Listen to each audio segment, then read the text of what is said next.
اللہ رب العزت کا کرم اس مالک کریم کی توفیق کہ جس نے ہم سب کو آج یہ مبارک سفر، یہ حاضری، یہ ذوق،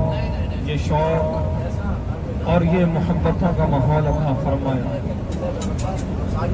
حضرات محترم، امام نووی رحمۃ اللہ تعالی علیہ فرماتے ہیں کہ اللہ تعالیٰ کی بارگاہ میں سب سے بڑی جو عبادت ہے، سب سے بڑی جو عبادت ہے، فرماتے ہیں وہ روزہ رسول پر حاضری لینا ہے۔ کیونکہ سیدی اعلیٰ حضرت امام اہل سنت نے یہی تو سبق ہمیں سکھایا ہے، جو قرآن و سنت کا ترجمہ ہے، اور سیدی اعلیٰ حضرت نے یہ عشق و محبت ہمارے دلوں کے اندر پنہا کیا کہ ہم عرض کرتے ہیں کہ ڈال دی قلب میں عظمت مصطفیٰ، سیدی اعلیٰ حضرت پہ لاکھوں سلام۔ تو اعلیٰ حضرت نے اسی بات کو ہمیں یوں سمجھایا کہ بخدا خدا کا یہی ہے در، بخدا خدا کا یہی ہے در، نہیں اور کوئی مفر مقر، جو وہاں سے ہو یہیں آ کے ہو، جو یہاں نہیں تو وہ وہاں نہیں۔ من یطع الرسول فقد اطاع اللہ، جس نے رسول اللہ کی اطاعت کر لی اس نے اللہ تعالیٰ کی اطاعت کر لی۔ حضرات محترم، یہ بڑا مبارک سفر ہے، اس کی اہمیت کا یوں اندازہ لگائیے کہ دو عالم چاہتے ہیں خدا کی رضا، اور خدا چاہتا ہے رضائے محمد صلی اللہ علیہ وآلہ وسلم۔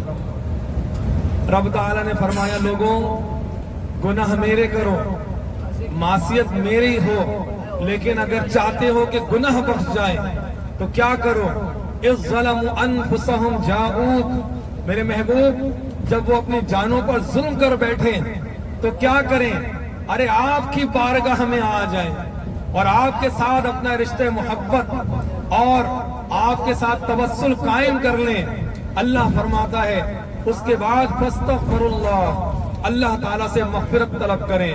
واستغفر لهم الرسول، اور محبوب آپ بھی ان کے لیے سفارش فرما دیں، لوجدوا اللہ توابا الرحیم، تو اللہ تعالیٰ کو غفور الرحیم پائیں گے۔ حضرات محترم، حضور رحمت کونین صلی اللہ علیہ وسلم نے اس دربار مبارک کی حاضری کا ہمیں ترغیب عطا فرمائی۔ حضور نے ارشاد فرمایا من زار قبری وجبت لہ شفاعتی، دیکھیں آپ شہر مکہ آئے، طواف کیا، گناہ بخشے گئے، آپ نے سعی کی، گناہ بخشے گئے، قدم قدم پر آپ کو نیکیاں ملی، آپ نے نمازیں پڑھی، ایک ایک نماز کا ثواب 1,00,000 گنا زیادہ، یا اللہ تعالیٰ کی رحمت وہ جتنا چاہے عطا فرمائے، اس سے زیادہ عطا فرمانے والا۔ لیکن حضرات محترم، جنت کی بشارت وہ مدینہ پاک میں ملتی ہے، وہ جو مختار کل اللہ تعالیٰ نے جن کو بنایا ہے ان کی دربار میں جنت کی سند ملتی ہے، وہاں سرٹیفکیٹ ملتا ہے، اور اس کی سند حضور نے عطا فرمانی ہے۔ امام دارقطنی رحمۃ اللہ تعالی علیہ نے اپنی سنن کے اندر یہ حدیث نقل کی، اور پھر متعدد محدثین نے سند صحیح کے ساتھ اس کو نقل کیا کہ حضور نے ارشاد فرمایا، اس کو دل کے کانوں سے سنیں، کلام حضور کا ہے، حضور کی بات ہے، حضور کے شہر جا رہے ہیں اور حضور کے ہی امتی ہیں، حضور کا کلام ہے۔ حضور فرماتے ہیں من زار قبری وجبت لہ شفاعتی، ارے لوگوں جس نے میرے روضہ مبارک کی زیارت کی اس کے لیے میری شفاعت جو ہے وہ واجب ہو جاتی ہے، لازم ہو جاتی ہے۔ پھر مزید ارشاد فرمایا من زارنی بعد مماتی کانما زارنی فی حیاتی، لوگوں جس نے میرے وصال کے بعد میرے روضہ مبارک کی زیارت کی وہ ایسا ہی ہے کہ جیسے اس نے زندگی میں میری زیارت کی ہو۔ حضور نے ارشاد فرمایا جو مدینہ منورہ اس نیت سے آئے کہ بس میری زیارت کرنا چاہتا ہے، کوئی کام اس کو نہیں ہے، کوئی غرض اس کو نہیں ہے، بس حضور کی چاہت اور حضور کی محبت کے اندر اس نے اپنا مال خرچ کیا، اپنا سفر کیا، ان سختیوں کو برداشت کیا، تو حضور فرماتے ہیں کل بروز قیامت میں اس کے اعمال پر گواہی بھی دوں گا اور میں اس کی شفاعت بھی کروں گا۔ حضرات محترم، یہاں میں آپ کو بتاؤں کہ شفاعت تو حضور کی عام ہے، حضور تو شفیع الورا ہے، حضور تو شفیع المذنبین ہیں، جو ہم جیسے گناہگار ہیں ہمیں بخشوانے والے ہیں۔ کل بروز قیامت جب ہر نبی یہ کہہ رہا ہوگا اذهبوا الی غیری، تو ایک صدا آ رہی ہوگی، ایک میٹھی آواز آ رہی ہوگی، انا لہا انا لہا، ارے لوگوں شفاعت کے لیے پریشان ہو رہے ہو، شفاعت کے لیے اللہ نے مجھے مبعوث فرمایا ہے۔ حضور ہی سب سے پہلے کلام کریں گے، حضور ہی اللہ تعالیٰ کی بارگاہ میں 4 طویل سجدے، صحیح بخاری کی حدیث کتاب التوحید کے اندر حضرات محترم حضور طویل سجدے کریں گے، یہاں تک کہ ہم نے امیر المجاہدین علیہ رحمہ سے تو یہ بھی سنا کہ حضور اپنی دستار مبارک بھی اپنی بارگاہ میں اتار دیں گے، اے مالک و مولا میری امت کو بخش دے، اے مالک و مولا میری امت کو بخش دے۔ تو حضرات محترم حضور کی شفاعت تو عام ہے، تو جب ہم زیارت کرنے جا رہے ہیں وہاں کون سی شفاعت ہوگی؟ تو دیکھیں، ایک ہوتا ہے عمومی طور پہ انعام، ایک ہوتا ہے خصوصی انعام۔ جیسے حضور نے ارشاد فرمایا جو شخص 40 احادیث یاد کر لے تو اس کو حضور کی شفاعت ملے گی۔ اسی طرح جو اہل بیت کرام سے محبت کرتا ہے اس کے لیے خصوصی شفاعت ہے۔ اسی طرح جو حضور کے روضہ مبارک، روضہ انور کی زیارت کے لیے آئے گا اور حضور کی زیارت کرے گا تو حضرات محترم اس کے لیے حضور کا خصوصی انعام ہے۔ پھر ایک اور بات جو عشاق کی بات ہے، امام ترمذی رحمۃ اللہ تعالی علیہ نے اس کو جامع ترمذی نے نقل کیا، حضور نے ارشاد فرمائے لوگوں من استطاع ان یموت بالمدینہ، تم میں سے جو شخص اس بات کی طاقت رکھتا ہو کہ وہ مدینے میں مر جائے تو اسے چاہیے وہ مدینے میں مر جائے، کہ جو بندہ مومن مدینہ پاک کے اندر جس کا انتقال ہوگا، حضور فرماتے ہیں میں اس کے اعمال صالحہ پر گواہی بھی دوں گا، اور حضور فرماتے ہیں کہ میں اس کی شفاعت بھی کروں گا۔ حضرات محترم ادب ملحوظ خاطر رہنا چاہیے۔ دیکھیں زیارت رسول، اس پہ محدثین نے مستقل کتابیں لکھی ہیں، امام نووی نے لکھا ہے، امام سبقی رحمۃ اللہ تعالی علیہ نے لکھا ہے الشفاء والسقام فی زیارت خیر الانام، اور امام سید محمد علوی بن مالکی مکی نے فؤاد المدینہ کے نام سے کتاب لکھی ہے۔ پھر امام صحابی رحمۃ اللہ تعالی علیہ نے درود شریف کی کتاب لکھی، اس میں خصوصی طور پہ باب جو ہے زیارت النبی کا باندھا ہے۔ شیخ حق شاہ عبد الحق محدث دہلوی رحمۃ اللہ تعالی علیہ نے جذب القلوب لکھی ہے مدینہ پاک کے بارے میں۔ امام نور الدین سمہودی رحمۃ اللہ تعالی علیہ نے ایک کتاب وفاء الوفاء باحوال دار المصطفیٰ وہ تصنیف فرمائی ہے۔ پھر حضرت اتحاف الظاہر کتاب، ایک امام میرے ذہن میں بھی نام نہیں آ رہا، تمام احباب درود پاک پڑھیں اللہم صلی علی سیدنا مولانا محمد و بارک وسلم صلاۃ و سلام علیک یا سیدی یا حبیبی یا رسول اللہ۔ وہ نیشاپور کے بہت بڑے عالم ہیں، انہوں نے لکھا۔ تو حضرات محترم پھر فقہ کی کتابوں کے اندر بھی، تفسیر کے اندر بھی، احادیث کے اندر بھی باقاعدہ ابواب بنے ہوئے ہیں زیارت النبی صلی اللہ علیہ وسلم کے بارے میں اور مدینہ پاک کے بارے میں۔ حضرات محترم ادب سب سے بڑا یہاں پر جو ہمیں رکھنا چاہیے ملحوظ خاطر، وہ ادب ہونا چاہیے۔ ارے حضور کی بارگاہ میں جا رہے ہیں، بس وہاں ادب رہنا چاہیے۔ حضرات محترم اپنے بڑوں سے ذرا ہم ادب سیکھیں۔ تو حضرت ایک صحابی رسول، وہ اپنا حضرت بلال حبشی رضی اللہ تعالیٰ عنہ، جب وہ مدینہ شریف سے حضور کے وصال کے بعد چلے گئے ملک شام، کہ مدینہ پاک میں اب حضور کے وہ ظاہری جلوے نظر نہیں آتے تھے، تو حضور خواب میں آئے، 6 ماہ بعد حضور خواب میں آئے اور آپ نے فرمایا یا بلال ما هذه الجفا، اے بلال یہ جدائی کیسی ہے، یہ ہم سے فرقت کیسی ہے۔ حضرت بلال حبشی کی جب آنکھ کھلی تو ملک شام سے اپنا سفر جو ہے وہ شہر مدینہ کی طرف کر لیا، حضور کی بارگاہ میں آئے اور اپنے رخساروں کو حضور کی بارگاہ میں رکھ کر،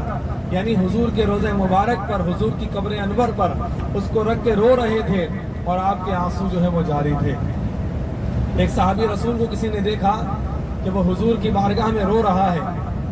تو کسی نے کہا یہ تم کیا کر رہے ہو؟ تو وہ کہنے لگے میں جانتا ہوں میں کیا کر رہا ہوں، یہی تو وہ جگہ ہے کہ جہاں پر اپنے آنسوؤں کو بہایا جاتا ہے، جہاں